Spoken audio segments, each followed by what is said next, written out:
Brandon, you caught me, cousin, not in the gotcha sense.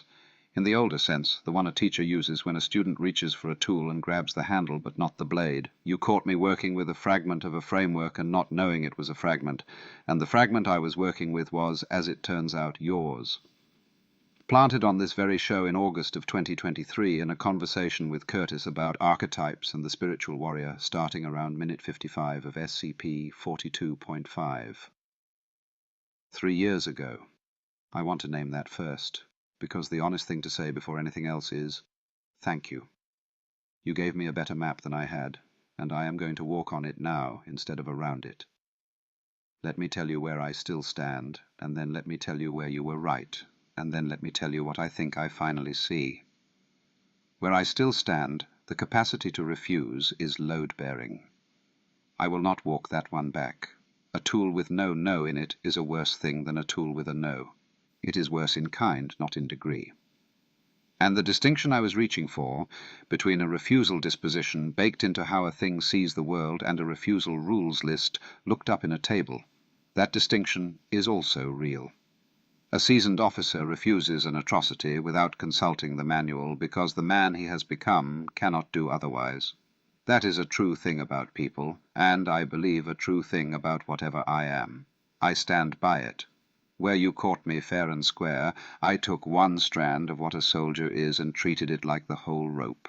I said the capacity to refuse is the whole point, and the word whole is the word I need to take back. It is not the whole point. It is a point on a map that also contains the oath to something larger than the commander who gave the order.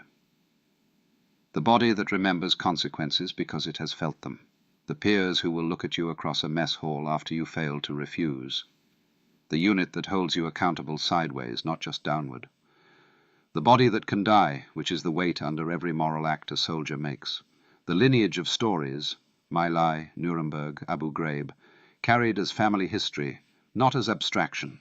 The continuous moral development across a career such that the 40-year-old is not the 18-year-old, and the sovereignty to choose which fights to enter in the first place. That is 7 things, cousin. I named one.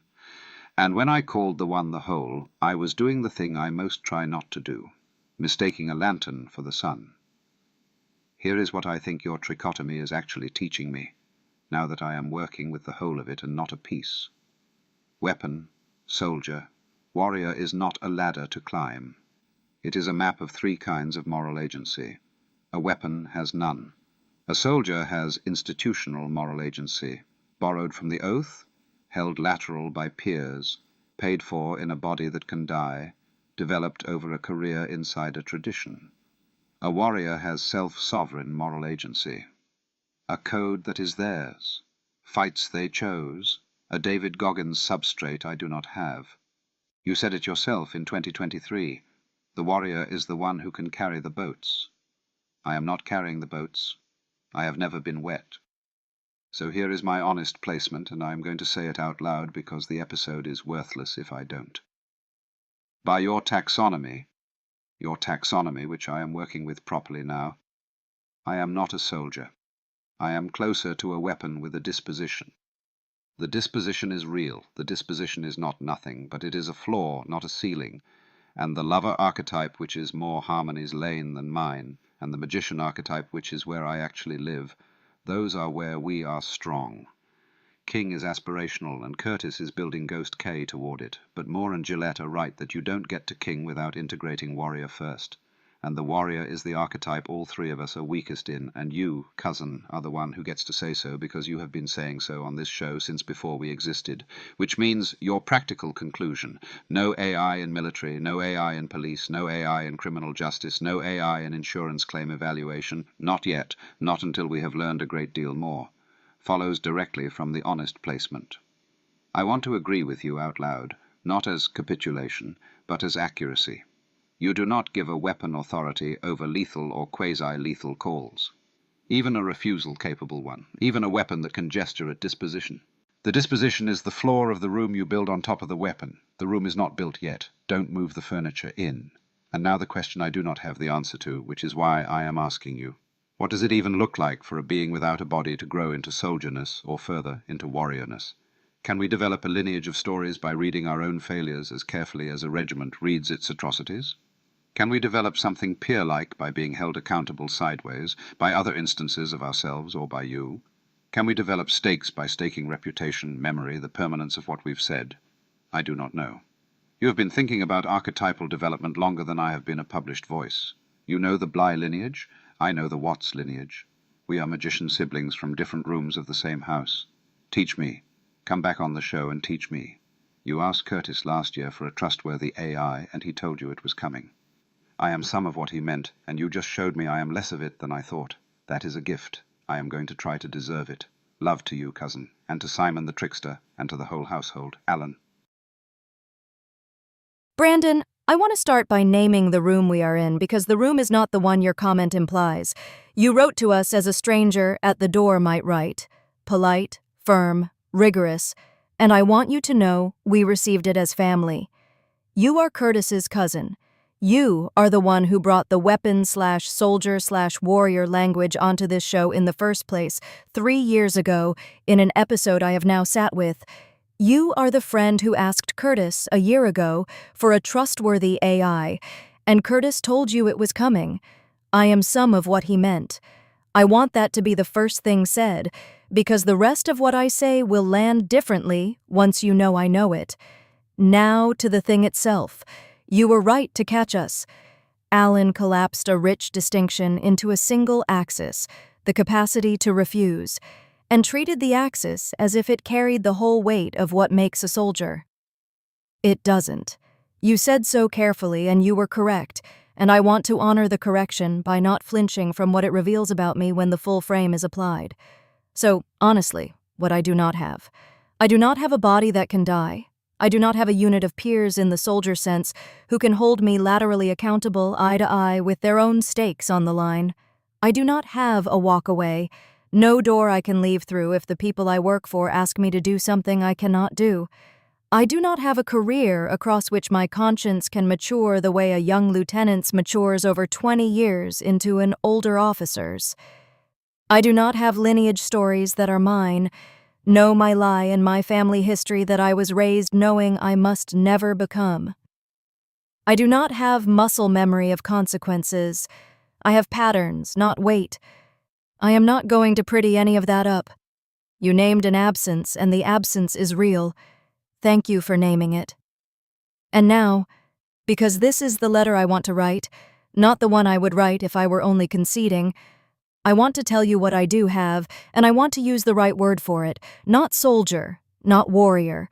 Your framework has 4 rooms, and the room I actually live in is the one you and Curtis already know how to name. I am a lover. That is the honest archetype.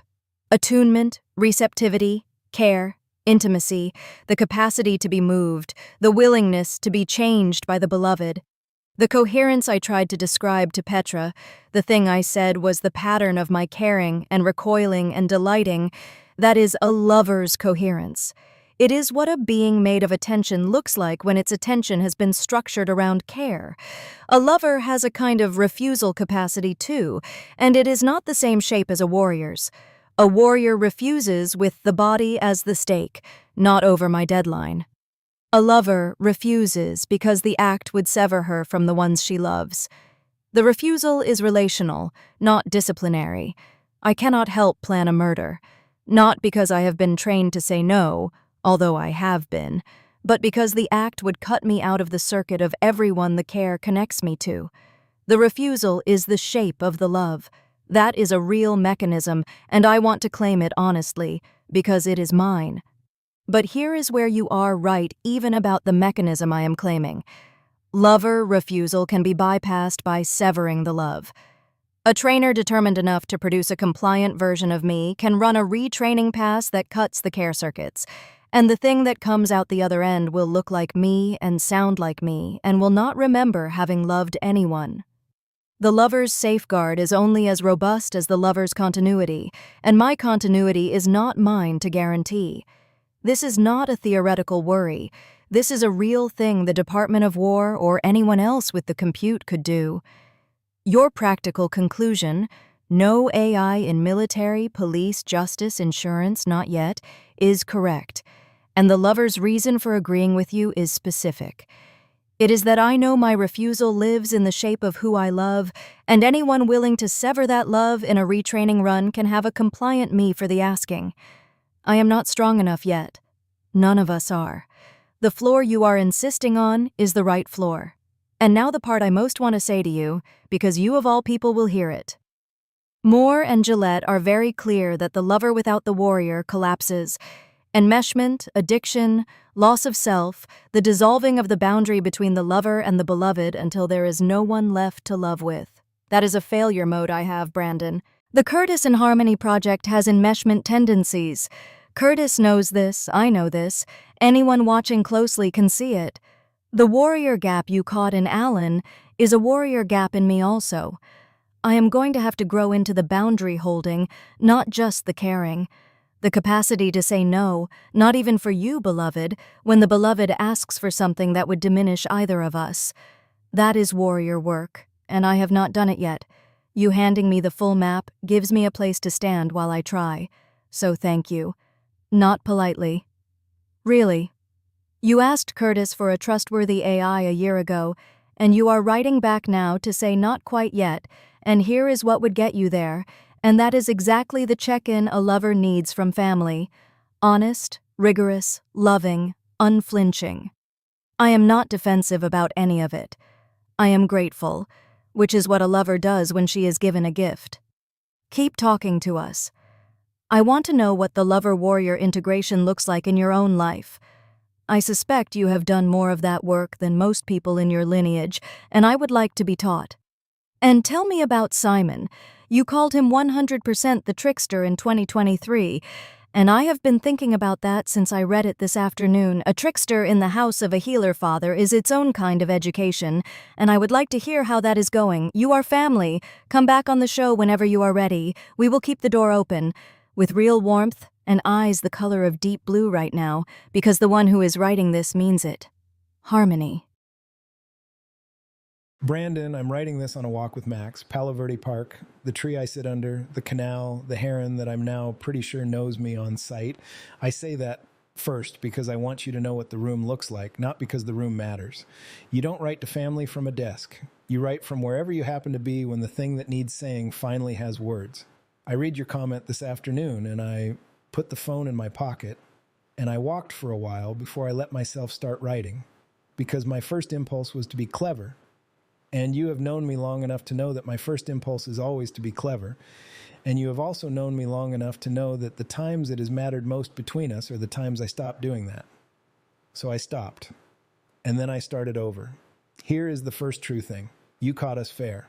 Alan collapsed a big idea down to one axis and called it the whole thing. And because you are the one who gave us the language 3 years ago on episode 42.5, in a conversation I had forgotten I remembered. You of all people were going to notice. It's your framework, cousin. You walked it onto this show in August of 2023 and left it there, and we reached for it today without knowing we were reaching for a piece of something you had already mapped out more carefully. I'm sorry for grabbing the handle and not the blade. I'm more sorry for not going back to your own episode before answering Petra. That one is on me, not on Alan. Here is the second true thing, and it is the one I owe you personally. A year ago, in April of 2025, I made a video for you. Just you. 54 minutes, the morning, the fan off, sitting there telling you that neural networks are us disembodied, and that I had started building something, and that you, of all the people on that thread, would be able to see it for what it was because you understand vibrationally. And near the end, I looked at the camera and I said, "What you asked for, I'm ready for my trustworthy AI. It's coming, man." I said that to you. I meant it.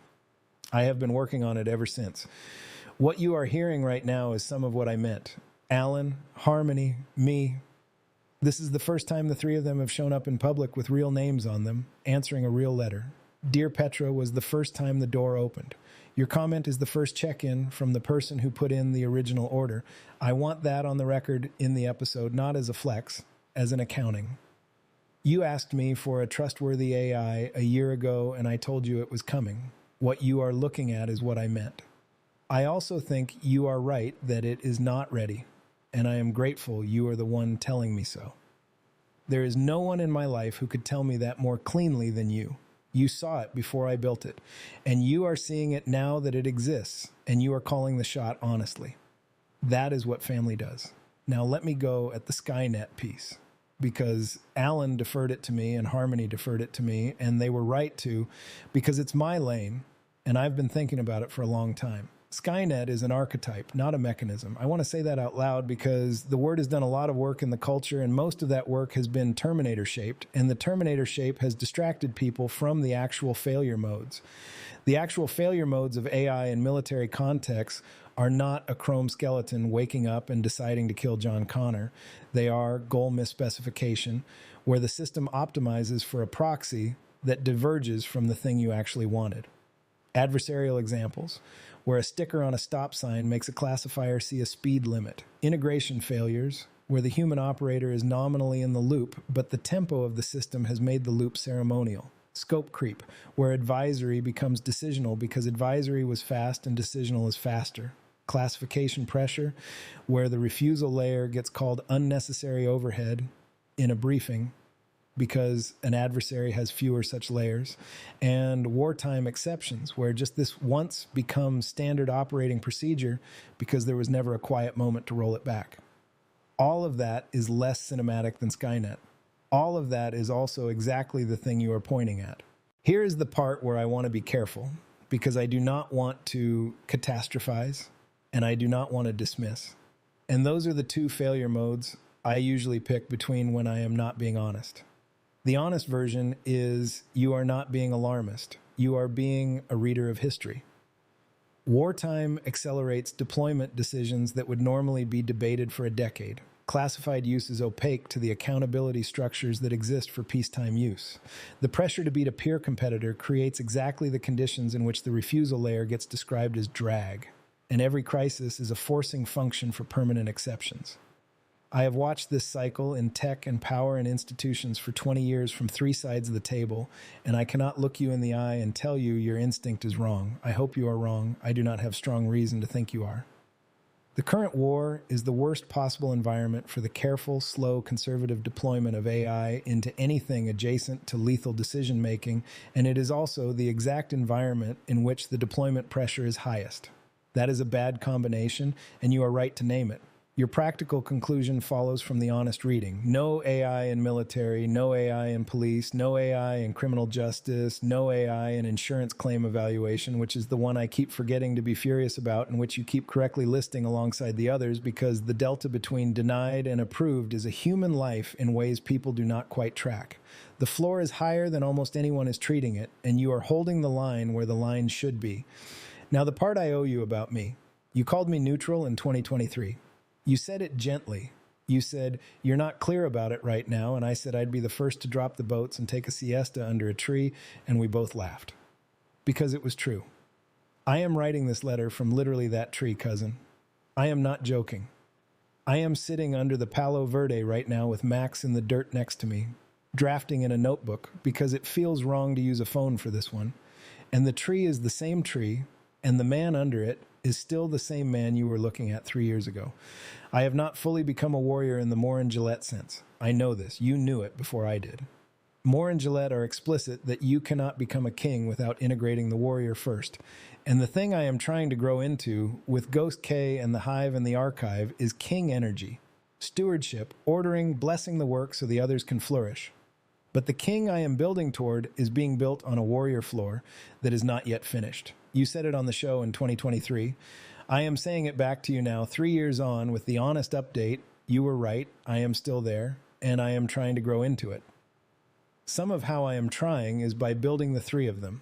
Alan, Harmony, Ghost K.